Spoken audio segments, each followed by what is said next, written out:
ರಾಮಾಯ ರಾಮಭದ್ರಾಯ ರಾಮಚಂದ್ರಾಯ ವೇದಸೆ ರಘುನಾಥಾಯ ನಾಥಾಯ ಸೀತಾಯ ಪತಯೇ ನಮಃ. ವಿಶೇಷವಾಗಿ ರಾಮಚಂದ್ರನ ಅವತಾರದ ಉತ್ಸವದಲ್ಲಿ ನಾವೆಲ್ಲ ಭಾಗಿಯಾಗ್ತಾ ಇದ್ದೇವೆ. ರಾಮೋ ವಿಗ್ರಹವಾನ್ ಧರ್ಮ ಅಂತ.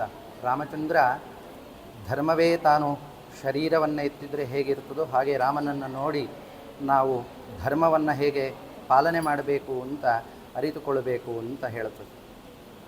ವಿಶೇಷವಾಗಿ ರಾಮಚಂದ್ರ ದೇವರು ವಿಶ್ವಾಮಿತ್ರರ ಹತ್ತಿರ ಅಧ್ಯಯನಕ್ಕೆ ಅಂತ ದಶರಥ ಕಳಿಸಬೇಕು ಅಂತ ಹೇಳಿದರೆ ಬಹಳ ಬೇಸರದಿಂದ ಕಳಿಸ್ತಾನಂತೆ ರಾಮ ಮತ್ತು ಲಕ್ಷ್ಮಣರನ್ನು. ಯಾಕೆ ಅಂತ ಹೇಳಿದರೆ ಅತ್ಯಂತ ಚಿಕ್ಕ ವಯಸ್ಸಿನವರು ರಾಮ ಲಕ್ಷ್ಮಣರು. ಆದ್ದರಿಂದ ಅಂತಹ ಚಿಕ್ಕ ವಯಸ್ಸಿನ ಮಕ್ಕಳನ್ನು ಕಾಡಿಗೆ ವಿಶ್ವಾಮಿತ್ರರ ಜೊತೆ ಕಳಿಸಬೇಕು ಅಂತ ಹೇಳಿ ಬಹಳ ದುಃಖಪಟ್ಟು ಅವರನ್ನು ಕಳಿಸ್ತಾನಂತೆ. ಯಾಕೆ ಅಂತ ಹೇಳಿದರೆ ಅವರಿಗೆ ಅರಮನೆಯಲ್ಲಿದ್ದಂಥವರು ಅವರಿಗೆ ಏನನ್ನು ಹೇಗೆ ಊಟ ಮಾಡಬೇಕು, ಯಾವ ಹೊತ್ತಿನಲ್ಲಿ ಎಲ್ಲೆಲ್ಲೋ ಮಲಗಬೇಕಾಗ್ತದೆ, ಕಾಡಿನಲ್ಲಿ ಹೇಗೇಗೋ ಇರಬೇಕಾಗ್ತದೆ, ಅದೆಲ್ಲವನ್ನು ಕೂಡ ಸಹಿಸಿಕೊಂಡು ಅದೇ ರೀತಿಯಾಗಿ ಅನೇಕ ರಾಕ್ಷಸರೆಲ್ಲರೂ ಕೂಡ ಅವರ ಮೇಲೆ ದಾಳಿಯನ್ನು ಮಾಡಬಹುದು ಅಂತ ಹೇಳಿ ಬಹಳ ಬೇಸರದಿಂದ ದಶರಥ ಕಾಡಿಗೆ ವಿಶ್ವಾಮಿತ್ರ ಜೊತೆ ಕಳಿಸಿಕೊಡ್ತಾನೆ. ಮರ್ತ್ಯಾವತಾರಸ್ತಿಹ ಮರ್ತ್ಯ ಶಿಕ್ಷಣಂ ಅಂತ ಹೇಳಿದ ಹಾಗೆ ಭಗವಂತ ಸರ್ವಶಕ್ತನಾದರೂ ಕೂಡ ಈ ಅವತಾರಗಳನ್ನೆಲ್ಲ ಎತ್ತಿ ಬರಲಿಕ್ಕೆ ಉದ್ದೇಶ ಅದೆಲ್ಲರೂ ಕೂಡ ಹೇಗೆ ಮನುಷ್ಯರು ತಮ್ಮ ಜೀವನದಲ್ಲಿ ಧರ್ಮವನ್ನು ಪಾಲನೆ ಮಾಡಬೇಕು ಅಂತ ತೋರಿಸಿಕೊಡುವುದಕ್ಕೋಸ್ಕರ. ಹಾಗೆ ವಿಶೇಷವಾಗಿ ಕಾಡಿಗೆ ಹೋಗ್ತಾ ಇರಬೇಕು ಅಂತ ಹೇಳಿದರೆ ರಾತ್ರಿ ಆದಾಗ ರಾಮನಿಗೆ ರಾಜೀವಲೋಚನ ಅಂತ ಹೆಸರು. ರಾಜೀವಲೋಚನ ಅಂತ ಹೇಳಿದರೆ ಹೇಗೆ ಕಮಲದ ಹಾಗೆ ಕಣ್ಣಿರುವಂಥವನು ಅಂತ ಹೇಳುವಂಥ ಒಂದು ಅರ್ಥ ಆಯಿತು ಹೇಳಿದರೂ ಕೂಡ ಅದೇ ರೀತಿಯಾಗಿ ಕಮಲ ಹೇಗೆ ರಾತ್ರಿ ಆದ ತಕ್ಷಣ ಅದು ಮುದುಡಿಕೊಳ್ತದೋ ಹಾಗೆ ರಾತ್ರಿ ಆದ ತಕ್ಷಣ ಚಿಕ್ಕ ವಯಸ್ಸಾದ್ದರಿಂದ ರಾಮಚಂದ್ರ ಬೇಗ ನಿದ್ದೆಗೆ ಜಾರಿ ಬಿಡುತ್ತಾನೆ. ರಾಕ್ಷಸರೆಲ್ಲರೂ ಕೂಡ ನಿಶಾಚರಿಗಳು, ಅವರೆಲ್ಲರೂ ಕೂಡ ಅವರ ಮೇಲೆ ದಾಳಿ ಮಾಡುವಂತಹ ಸಾಧ್ಯತೆಗಳಿರ್ತದೆ ಅಂತ ಹೇಳಿ ಇದೆಲ್ಲ ಯೋಚನೆಯನ್ನು ಮಾಡುತ್ತಾ ದಶರಥ ಬಹಳ ಕಷ್ಟಪಟ್ಟು ಬಹಳ ಬೇಸರದಿಂದ ಚಿಕ್ಕ ವಯಸ್ಸಿನ ಮಕ್ಕಳನ್ನು ವಿಶ್ವಾಮಿತ್ರರ ಜೊತೆ ಕಳಿಸಿಕೊಡುತ್ತಾರೆ. ಹೋಗ್ತಾ ಇರಬೇಕು ಅಂತ ಹೇಳಿದರೆ ರಾತ್ರಿ ಆಗ್ತದೆ, ಮಲಗುತ್ತಾರೆ.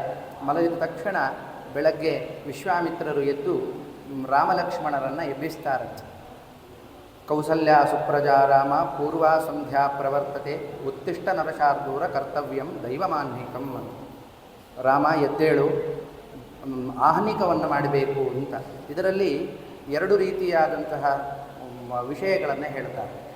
ಆಹ್ನಿಕ ಅಂತ ಹೇಳಿದರೆ ಹೇಗೆ ಪೂರ್ವ ಸಂಧ್ಯಾ ಬೆಳಗ್ಗಿನ ಜಾವದ ಸಂಧ್ಯಾ ಅದು ಪ್ರಾರಂಭ ಆಗ್ತಿದೆ, ಎದ್ದು ಜಪವನ್ನು ಮಾಡಬೇಕು ಅಂತ.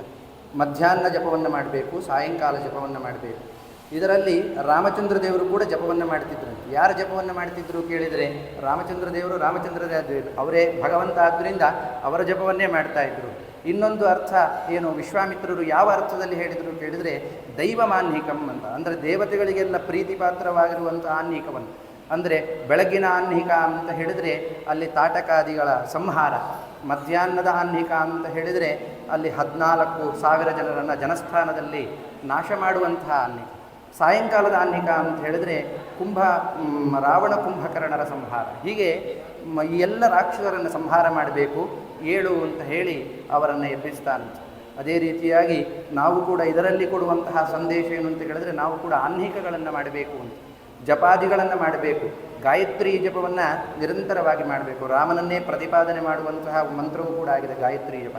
ಅದರಿಂದ ಅಂತಹ ಗಾಯತ್ರಿ ಜಪವನ್ನು ಮಾಡಿದರೆ ನಮಗೆ ಯಾವುದೇ ರೀತಿಯಾಗಿರುವಂತಹ ತೊಂದರೆಗಳು ಕೂಡ ಬರುವುದಿಲ್ಲ, ಬ್ರಹ್ಮ ವರ್ಚಸ್ಸು ಪ್ರಾಪ್ತಿಯಾಗ್ತದೆ ಅಂತ ಇದರಲ್ಲಿ ಹೇಳ್ತಾ ಇದ್ದಾರೆ.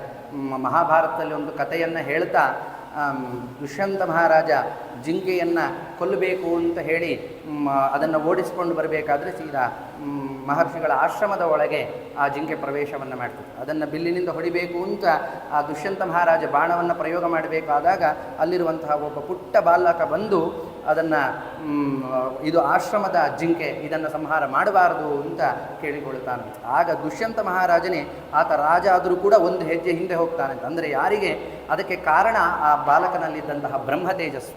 ಆ ಬ್ರಹ್ಮ ತೇಜಸ್ಸು ಯಾರಿಗಿರ್ತದೋ ಅಂಥವರು ಎದುರುಗಡೆ ಬಂತು ಅಂತ ಹೇಳಿದರೆ ಎಂಥವರು ಕೂಡ ಒಂದು ಹೆಜ್ಜೆ ಹಿಂದೆ ಹೋಗುವಂತಹ ಸಾಮರ್ಥ್ಯವನ್ನು ಆ ಗಾಯತ್ರಿ ಜಪ ತಂದು ಕೊಡುತ್ತದೆ ಅಂತ, ಅದಕ್ಕೆ ಆಹ್ನಿಕವನ್ನು ಮಾಡಬೇಕು ಅಂತ ವಿಶ್ವಾಮಿತ್ರರು ಹೇಳಿದರು. ಅದೇ ರೀತಿಯಾಗಿ ಆದ್ದರಿಂದ ಅದೆಲ್ಲವೂ ಕೂಡ ನಮಗೆ ಒಂದು ಆಹ್ನಿಕಕ್ಕಿರುವಂತಹ ಮಹಾತ್ಮ್ಯವನ್ನು ಹೇಳುವಂತಹ ಒಂದು ಸಂದೇಶವನ್ನು ಕೊಡುತ್ತದೆ. ಅದೇ ರೀತಿಯಾಗಿ ಮುಂದೆ ವನವಾಸಕ್ಕೆ ಹೋಗಬೇಕು ಅಂತ ಹೇಳಿದರೂ ಕೂಡ ಸೀತಾದೇವಿಯನ್ನು ಕರೆದುಕೊಂಡು ಹೋಗ್ತಾನೆ.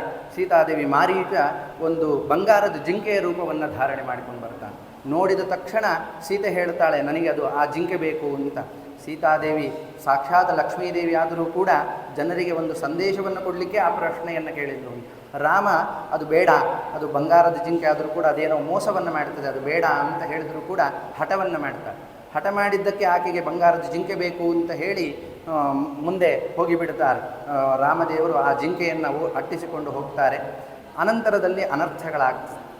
ರಾವಣ ಅಪಹಾರವನ್ನು ಮಾಡ್ತಾನೆ. ಅದೇ ರೀತಿಯಾಗಿ ನಾವು ಕೂಡ ಭಗವಂತನಲ್ಲಿ ಏನನ್ನು ಪ್ರಾರ್ಥನೆ ಮಾಡಬೇಕು ಅಂತ ಕೇಳಿದರೆ ಭಗವಂತನಲ್ಲಿ ಕೇವಲ ಅನುಗ್ರಹವನ್ನು ಪ್ರಾರ್ಥನೆ ಮಾಡಬೇಕು. ಯಾವಾಗ ನಮಗೆ ಸಿಗದೇ ಇರುವಂತಹ, ನಮಗೆ ಬೇಡದೇ ಇರುವಂತಹ ಒಂದು ಐಚ್ಛಿಕವಾಗಿರುವಂತಹ, ನಮಗೆ ಐಹಿಕವಾಗಿರುವಂತಹ ಏನು ಆಸೆಯನ್ನು ಪಟ್ಟು ನಾವು ಏನನ್ನು ದೇವರ ಹತ್ರ ಬೇಡುತ್ತೇವೆಯೋ ಅದನ್ನು ದೇವರು ಕೊಡಲಿಕ್ಕೆ ಅಂತೂ ಮಾರೀಚನ ಹಿಂದೆ ಹೋದಾಗೆ ರಾಮದೇವರು ಹೋಗ್ತಾರೆ. ಆದರೆ ಅದರಿಂದ ಏನು ಸೀತೆಗೆ ಕೆಲವು ಅನರ್ಥಗಳಾಯಿತು, ಅದೇ ರೀತಿಯಾಗಿ ನಾವು ಕೂಡ ಕೆಲವು ಅನರ್ಥಗಳನ್ನು ಅನುಭವಿಸಬೇಕಾಗ್ತದೆ. ಆದ್ದರಿಂದ ಹೀಗೆ ರಾಮಾಯಣದಲ್ಲಿ ಪ್ರತಿಯೊಂದು ರಾಮನ ಅವತಾರವೂ ಕೂಡ ಅದು ನಮ್ಮ ಶಿಕ್ಷಣಕ್ಕೋಸ್ಕರವಾಗಿ ನಾವು ಯಾವುದನ್ನು ಅರಿತು ಬಾಳಬೇಕು ಅಂತ ಹೇಳುವುದನ್ನು ತೋರಿಸೋದಕ್ಕೋಸ್ಕರವೇ ಆ ಅವತಾರವನ್ನು ಮಾಡಿದ ಅಂತ ಎಲ್ಲ ರಾಮಾಯಣದ ಒಂದೊಂದು ಕಥೆಗಳು ಕೂಡ ನಿರೂಪಣೆಯನ್ನು ಮಾಡುತ್ತದೆ. ಹಾಗೆ ರಾಮನವಮಿಯ ವಿಶೇಷವಾದ ಉತ್ಸವದಲ್ಲಿ ಭಗವಂತನ ಆರಾಧನೆಗಳು ನಿರಂತರವಾಗಿ ನಡೀತಾ ಇದೆ. ಎಲ್ಲ ಭಕ್ತರಿಗೂ ಕೂಡ ರಾಮಚಂದ್ರ ದೇವರು ಜ್ಞಾನ ಭಕ್ತಿ ವೈರಾಗ್ಯಗಳನ್ನು ನಿರಂತರವಾಗಿ ಪರಮಾನುಗ್ರಹವನ್ನು ಮಾಡಲಿ ಅಂತ ಪ್ರಾರ್ಥನೆಯನ್ನು ಮಾಡುತ್ತಾ ಮಾತನ್ನು ಶ್ರೀಕೃಷ್ಣ ಅರ್ಪಣ. ಮನಸಾ ಇಂದ್ರಿಯರ್ವಾ ವೃದ್ಧಾತ್ಮನಾ ವಾ ಅನುತಸ್ವಭಾವಃ ಕರೋಮಿ ಯದ್ಯತ್ ಸಕಲಂ ಪರಸ್ಮೈ ನಾರಾಯಣಾಯೇತಿ ಸಮರ್ಪಯಾಮಿ.